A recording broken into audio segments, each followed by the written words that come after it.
தொடர்ந்து பிஜேபி எப்போதெல்லாம் ஆட்சிக்கு வருதோ அப்போ எல்லாமே மைனாரிட்டிஸுக்கும் இங்கே இருக்கக்கூடிய அந்த சிறுபான்மையினர் மக்களுக்கும் அவர்கள் எந்த மதத்தை சார்ந்தவர்களாக இருந்தாலும் சரி தொடர்ந்து பிரச்சனை வந்துக்கிட்டே தான் இருக்கும் அப்படின்றது நமக்கு தெரிஞ்ச விஷயந்தான். ஆனால் இந்த முறை ஒரு மைனாரிட்டி அரசாக 2 மாநிலத்தினுடைய முதலமைச்சருடைய தயவால் ஆட்சி பொறுப்பேற்றிருக்கக்கூடிய பிரதமராக இருக்கக்கூடிய மோடி கொஞ்சம் அமைதியாக இருப்பாங்க, ஒரு வருடத்திற்காவது சும்மா இருப்பாங்க அப்படின்னு பார்த்தா அப்படிலாம் கிடையாது. நாங்கள் வந்த நாள்லேருந்தே எங்களுடைய ஃபாசிசத்தை, சர்வாதிகாரத்தை, எங்களுடைய இந்துத்துவாவை, ஆர்எஸ்எஸ்னோட புத்தியை காட்டிக்கிட்டே தான் இருப்போம். இஸ்லாமியர்கள் மீதான எங்களுடைய வெறுப்பை, காழ்ப்புணர்ச்சியை எல்லா காலகட்டத்திலையும் நாங்கள் வெளிப்படுத்திக்கிட்டு தான் இருப்போம் அப்படின்ற தொனியில்தான் நேற்றைக்கு நாடாளுமன்றத்தில் மிக மோசமான இந்திய அரசமைப்பு சட்டத்திற்கு எதிரான, மதச்சார்பற்ற தன்மைக்கு எதிராக, ஒரு செக்யுலர் கண்ட்ரி அப்படின்னு சொல்கிறதற்கு தகுதியற்ற நாடாக இந்தியாவை மாற்றுவதற்கான ஒரு சட்ட திருத்தத்தை கொண்டு வந்திருக்காங்க. அது என்ன சட்ட திருத்தம்? ஏன் அந்த சட்ட திருத்தத்தை நாம் எதிர்க்க வேண்டும்? இதே இஸ்லாமியர்களுக்குன்னா இவ்வளோ பேசுகிறீங்களே, இந்து மக்களுக்கு பிரச்சனை வந்தப்போ பேசுனீங்களா? அப்போ எங்களுடைய கோவில்கள் எல்லாம் அவங்க கையில் இருக்கலாமா? எங்கள் கோவில்கள் மட்டும் மாநில அரசினுடைய கட்டுப்பாட்டில் இருக்கலாமா? வக்ஃபுனா மட்டும் நீங்கள் எல்லாம் வந்துடுறீங்களே அப்படின்னு கேட்கக்கூடிய பல கேள்விகளுக்கான பதிலாக தான் இந்த வீடியோ இருக்குது. வீடியோக்குள்ளே முழுமையாக வக்ஃப் என்ப வாரியத்தில் என்ன திருத்தத்தை கொண்டு வந்திருக்கிறார்கள், ஏன் இந்து சமய அறநிலையத்துறையை நாம் பாதுகாக்க நினைக்கிறோம் போன்ற பல செய்திகளை பேச இருக்கிறோம். வீடியோக்குள்ளே போகிறதுக்கு முன்னாடி டிவார் சேனலை சப்ஸ்கிரைப் பண்ணிக்கோங்க.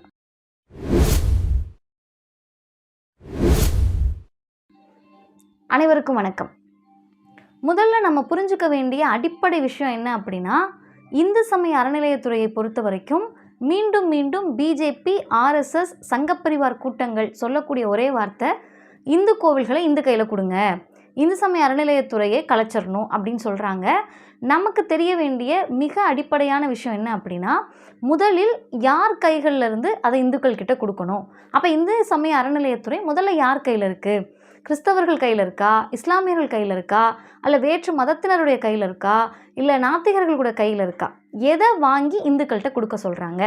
அப்போ தனிப்பட்ட முறையில் இந்து சமய அறநிலையத்துறையை பற்றி என்னுடைய முதுநிலை சட்டத்திற்கான ஆய்வு இருக்கிறதுனால அதில் நாங்கள் படிக்கிறப்ப தான் எங்களுக்கே ஆச்சரியமாக இருந்தது. கோவிலுக்குள்ளே இருக்கக்கூடிய அரசு சம்பளம் கொடுக்குறாங்க இல்லையா, அந்த துறை சார்ந்து சம்பளம் வாங்கக்கூடியவர்கள் கூட்டி பெருக்கிறவங்கள தொடங்கி, நான் சொல்கிறது ஒரு கோவிலில் அல்லது மற்ற இடங்களில் எதை இவர்கள் கடைநிலை வேலையாக நினைக்கிறார்களோ அந்த வேலை தொடங்கி அங்கே இருக்கக்கூடிய joint commissioner, assistant commissioner, commissioner, ஏன் இந்து சமய அறநிலையத்துறையினுடைய அமைச்சர் அப்படின்னு சொல்லி எல்லா அதிகார மட்டங்களிலும் இருக்கக்கூடியவர்கள் இந்துக்களாக மட்டும்தான் இருக்க முடியும்னு அந்த சட்டம் சொல்லுது. அதுவும் நல்லா புரிஞ்சுக்கோங்க. ஹூ இஸ் அ ஹிந்துன்னு சொல்லலை, யார் இந்துவோ அவர்கள் வேலைக்கு வரலான்னு சொல்லலை. ஏன் அந்த வார்த்தையை சொல்லலை அப்படின்னா, இப்போ நான் அல்லது என்னை போன்ற நாத்திகர்கள் ஒருவேளை அவங்களுடைய சர்டிஃபிகேட்டில் அவங்க இந்துவாக இருக்கலாம், ஆனால் அவங்க மனதால் ஒரு நாத்திகர், அவங்களுடைய வழிமுறையால், அவங்களுடைய வாழ்வியலால் அவர்கள் ஒரு பகுத்தறிவாளராக, கடவுள் நம்பிக்கை அற்றவராக இருக்காங்கன்னு பார்த்தா, சர்டிஃபிகேட்டில் ஹிந்துன்னு இருக்கிற காரணத்தினாலேயே அவங்க இந்து சமய அறநிலையத்துறையில் வேலைக்கு போயிட முடியாது. அப்போ சட்டம் என்ன சொல்லுதுன்னா, ஹூ ப்ரெஃபர்ஸ் அ ஹிந்து ரிலீஜன், யார் இந்து மதத்தை நம்பி அதை ஏற்றுக்கொண்டு இந்துவாக இருக்கிறார்களோ, ஹூ ப்ரெஃபர்ஸ், அவர்கள்தான் இந்து சமய அறநிலையத்துறையில் வேலைக்கு போக முடியும். அப்போ இது எதை வெட்ட வெளிச்சமாக காட்டுதுன்னா, ஏற்கனவே இந்துக்கள் தான் அங்கே இருக்காங்க, இன்ஜினியர் தொடங்கி அங்கே எல்லாருமே இந்துக்கள் தான். அப்போ திரும்ப இந்துக்கள் கையில் கொடுங்கன்னு எந்த இந்துக்கள் கையில் இந்த பிஜேபி, ஆர்எஸ்எஸ், சங்கப்பரிவார், காவி கூட்டம் கொடுக்க சொல்லுது? வெளிப்படையாக பார்ப்பனர் கையில் கொடுங்கன்னு சொல்கிறாங்க. நீங்கள்லாம் உள்ளே இருக்கிறதுனால எங்களால் திருட்டுத்தனம் பண்ண முடியல, நீங்கள்லாம் உள்ளே இருக்கிறதுனால எங்களால் கோவில் சொத்தை ஆட்டையை போட முடியல, நீங்கள்லாம் உள்ளே இருக்கிறதுனால எங்களால் உண்டியல் காசை சுரண்டி திங்க முடியல, கொஞ்சம் கொஞ்சம் தான் பண்ண முடியுது, அப்படியே பண்ணாலும் இப்போ இருக்கிற கவர்மெண்ட்டில் மாட்டிக்கிறோம், அதனால் நீங்கள்லாம் வெளியே போங்க அப்படின்றத தான் இந்துக்கள் கையில் கொடுங்கன்றாங்க. அப்போ எந்த இந்து கையில், எந்த ஜாதி இந்து கையில் இவர்கள் கொடுக்க சொல்லுகிறார்கள்ன்றது கேள்வி. அப்போ நம்ம புரிஞ்சுக்க வேண்டியது என்னென்னா, ஏற்கனவே இந்து சமய அறநிலையத்துறை இந்துக்கள் கையில் தான் இருக்கிறது. அதனுடைய நிர்வாகத்தை அது சரியாக சரிவர இயங்குகிறதா, அதில் ஏதாவது கோல்மால் பண்ணுறாங்களா, கோவில் நிலத்தை வேறு யாராவது ஆட்டையை போட்டு என்க்ரோச்மெண்ட் பண்ணி வச்சுருக்காங்களா, அதையெல்லாம் சரியாக கண்காணிக்கக்கூடிய வேலையை தான் அரசு செய்து கொண்டிருக்கிறது. இது ஒரு பக்கம். இப்போ இந்த வக்ஃப் வாரியத்தில் சட்ட திருத்தத்தை நேற்றைக்கு நாடாளுமன்றத்தில் கொண்டு வருவதற்கு பிஜேபி முயற்சி செய்தது. இதில் என்ன கொடுமைன்னு கேட்டிங்கன்னா, நேற்றைக்கு நாடாளுமன்ற விவாதத்தில் நம்முடைய தமிழ்நாட்டை சார்ந்த சகோதரி கனிமொழி அவர்கள், அதே போல் சிபிஐஎம் சார்ந்த சுப்பராயன் அவர்கள், அதே போல் கேரளாவை சார்ந்த வேணுகோபால் அவர்கள், சுப்ரியா சூலே அவர்கள், இவங்க எல்லாருமே மிக கடுமையான வாதங்களை முன்வைத்தார்கள். அண்ணன் திருமாவளவன் போன்றவர்கள் எல்லாருமே கடுமையான வாதத்தை முன்வைத்தார்கள். அதில் முக்கியமான விஷயமாக சுப்ரியா சூலே அவர்கள் ஒரு வார்த்தையை கேட்டாங்க. நான் முதல்ல இந்த சட்டத்தை பற்றி, இந்த திருத்தத்தை பற்றி, இது என்ன, இதெல்லாம் முன்னாடி அவங்க கேட்ட ஒரு கேள்வி, பார்லிமெண்ட் அப்படின்றது அவங்களுடைய மொழியில் இது ஒரு டெம்பிள் ஆஃப் டெமோக்ரஸி தானே, ஜனநாயகத்தினுடைய கோயிலாக தானே நம்ம அதை பார்க்கணும். அங்கே நீங்கள் ஒரு சட்ட திருத்தத்தை கொண்டு வருவது, நாடாளுமன்றத்தில் இருக்கக்கூடிய நாடாளுமன்ற உறுப்பினர்கள், மக்களுடைய பிரதிநிதி, எங்களுக்கே தெரியாமல் நாங்கள் எதை பார்த்து தெரிஞ்சுக்கிறோன்னா மீடியாவை பார்த்து தான் தெரிஞ்சுக்கிறோம். பார்க்கக்கூடிய நீங்கள் யோசிச்சு பார்க்கணும்.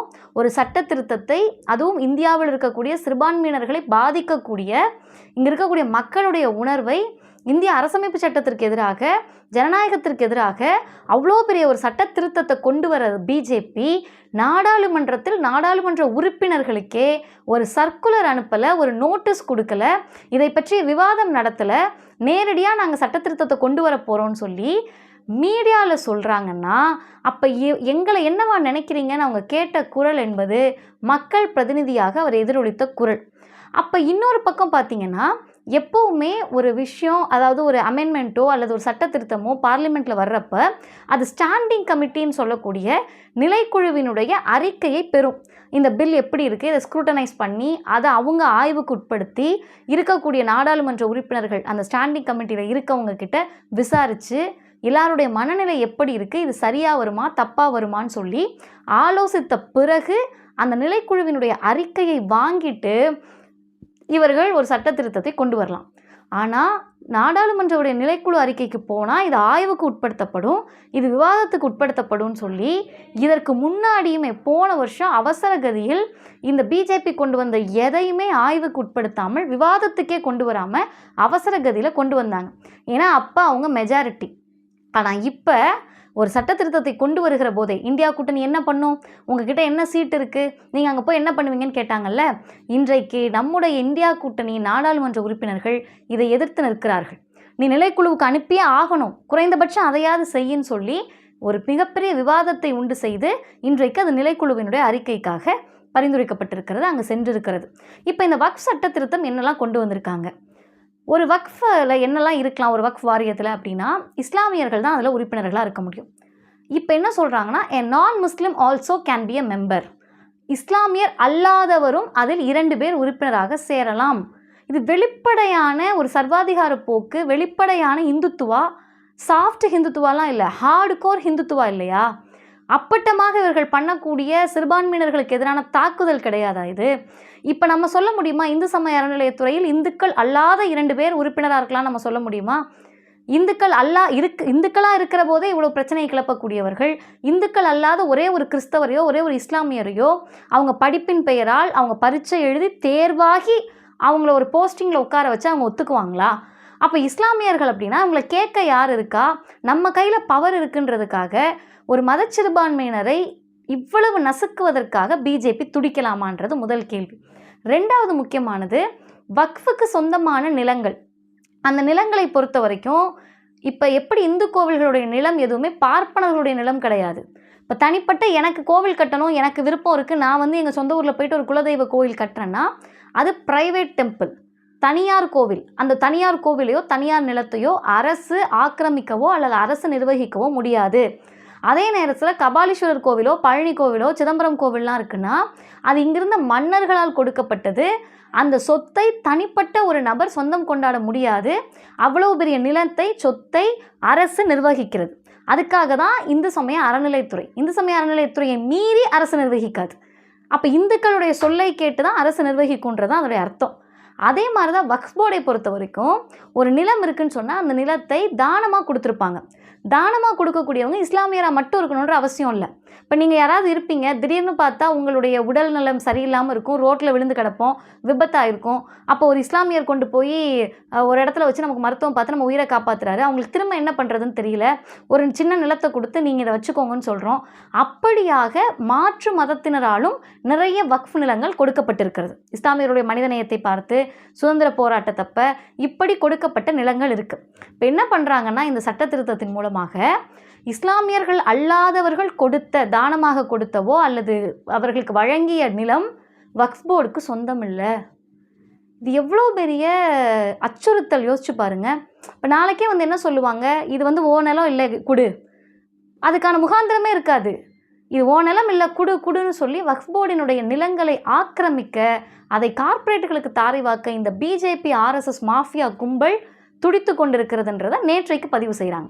மூணாவது முக்கியமானது, அதிமுக்கியமானது, ஒரு நிலம் இருக்குன்னு சொன்னால் அது வக்ஃபோட தான் இல்லையான்றத, அது இஸ்லாமியர்களோட தான் இல்லையான்றத வக்ஃபினுடைய தீர்ப்பாயம், அந்த ட்ரிபியூனல்கிட்ட தான் போகும் ஒரு பிரச்சனைன்னு சொன்னால். இல்லை, அந்த வக்ஃபினுடைய உறுப்பினர்கள் தான் அதை முடிவு செய்வாங்க. ஆனால் இப்போ என்ன சொல்கிறாங்கன்னா, ஒரு நிலம் என்பது வக்ஃபுக்கு உரிமையாக இல்லையான்றத மாவட்ட கலெக்டர் முடிவு பண்ணலாம், டிஸ்ட்ரிக்ட் கலெக்டரே முடிவு பண்ணிக்கலாம். இது எவ்வளோ பெரிய ஆபத்தான போக்கு. அயோத்தியில் ராமர் பிறந்தாருன்னு ஒரு மாவட்ட கலெக்டர் சொல்லிட்டாருன்னா அந்த நிலத்தை பிடுங்கிடுவாங்க. இங்கே சென்னைக்கு வராங்க, இங்கே இருக்கக்கூடிய மசூதியை பார்த்து, இல்லை இங்கே ஒரு சிவன் கோவில் இருந்தது, இங்கே ஒரு பெருமாள் கோவில் இருந்தது, இங்கே ஒரு ராமர் இருந்தார், இங்கே தான் சீதை சும்மா வந்துட்டு போனாங்கன்னு சொன்னால் அந்த கோவிலை இஸ்லாமியர்களிடத்திலிருந்து வக்ஃபிடமிருந்து பிடுங்கி விடலாம். ஏற்கனவே நீங்கள் தோண்டிக்கிட்டு தானே இருக்கீங்க, இங்கே ஒரு கோவில் இருந்துச்சு, இங்கே ஒரு கோவில் இருந்துச்சுன்னு பொய்யை சொல்லி அந்த நிலங்களை ஆக்கிரமிப்பதற்காக தான் மாவட்ட கலெக்டர் கையில் கொடுக்குறாங்க. அப்போ சிவில் கோர்ட்ஸ் அப்படின்றது தேவையில்லையா? நீதிமன்றங்களே தேவையில்லையா? தமிழ்நாட்டில் நேற்றைக்கு முதல் நாள் என்ன சொன்னாங்க, நீங்கள் வந்து ஒரு ரிஜிஸ்ட்ரார் முடிவு பண்ணால் மட்டும் பார்த்தாது, அதை சிவில் கோர்ட் தான் முடிவு பண்ணணும் அந்த நிலம் யாருக்கானது அப்படின்னு. அப்போ ஒரு சாதாரண நிலத்துக்கே அப்படின்னு சொன்னால் இத்தனை வருடங்களாக இத்தனை கோடி மதிப்பிலான நிலங்களை வைத்திருக்கக்கூடிய ஒரு வக்ஃப் நிலத்தை ஜஸ்ட் லைக் தட் ஒரு மாவட்ட ஆட்சித்தலைவர், ஒரு கலெக்டர் வந்து, அவர் ஒருவேளை இஸ்லாமியர் வெறுப்போடு இருக்கலாம். அதுவும் இப்போ ஆர்எஸ்எஸ் பிஜேபியில் இருக்கவங்கள தான் மேக்ஸிமம் அதில் வட இந்தியாவில் அப்பாயிண்ட் பண்ணியிருக்காங்க. தமிழ்நாட்டு சூழலை வச்சு மட்டும் நீங்கள் யோசிக்கக்கூடாது, மற்ற மாநிலங்களை வச்சு யோசிச்சு பாருங்கள். அப்போ டக்குன்னு அவங்களுடைய இந்துத்துவாவை வெளிப்படுத்தி, ஆர்எஸ்எஸ் பிஜேபி மனநிலையை வெளிப்படுத்தி எல்லா இஸ்லாமிய மசூதிகளையுமே இல்லை இது இந்து கோவில் தான், இது உங்கள் இடம் கிடையாதுன்னு பிடுங்க முடியுமா? முடியாதா? ஏற்கனவே இங்கே பப்ளிக் இன்ட்ரெஸ்ட் லிட்டிகேஷன்ற பேரில் பொதுநல வழக்கை போட்டு எத்தனையோ வருடங்களாக, ஒரு 100-200 வருடங்களாக இருக்கக்கூடிய, 300 வருடங்களாக இருக்கக்கூடிய இஸ்லாமிய மசூதிகளை எல்லாம், தர்காவெல்லாம் இது ஓனெல்லாம் கிடையாதுன்னு பிடுங்கக்கூடிய வேலையை இந்தியா முழுவதும் பிஜேபி செய்ய தொடங்கி இருக்கிறது. அப்போ யோசிச்சு பாருங்கள், ஒரு மக்கள், இந்திய அரசமைப்பு சட்டம் சொல்லுது, மைனாரிட்டிஸுக்கு அவங்களுடைய மதத்தை பரப்புவதற்கோ அவங்க நிலத்தை வைத்துக் கொள்வதற்கோ அதில் என்ன செய்ய வேண்டும் என்பது முடிவெடுப்பதற்கு அவங்களுக்கு உரிமை இருக்குன்னு இந்திய அரசமைப்பு சட்டம் சொல்லுது. ஆனால் அதையெல்லாம் மீறி ரிலீஜியஸ் மைனாரிட்டிஸை நாங்கள் இந்த அளவிற்கு வஞ்சிப்போம்னு சொல்லக்கூடிய பிஜேபி மறந்துவிடக்கூடாது. இன்றைக்கு பல நாடுகளில் இந்த மதத்தின் பெயரால் தான் பல ஆட்சிகள் கவிழ்க்கப்பட்டிருக்கிறது, இறக்கப்பட்டிருக்கிறது. அவர்கள் செய்யக்கூடிய கொடுமை தாங்காமல் மக்கள் மிகப்பெரிய அளவில் வீறு கொண்டு எழுந்திருக்கிறார்கள். இன்றைக்கு அது நிலைக்குழு அறிக்கையில் என்ன முடிவாகிறது, இன்னும் தொடர்ந்து என்னெல்லாம் கொடுமைகளை இந்த பிஜேபி செய்ய இருக்கிறது என்பதை பொறுத்திருந்து பார்த்து நம்முடைய குரல்களை எழுப்புவோம். நன்றி. தொடர்ந்து சமூக அரசியல் நிகழ்வுகளை தெரிந்து கொள்ள டிவார் சேனலை சப்ஸ்கிரைப் செய்யுங்கள்.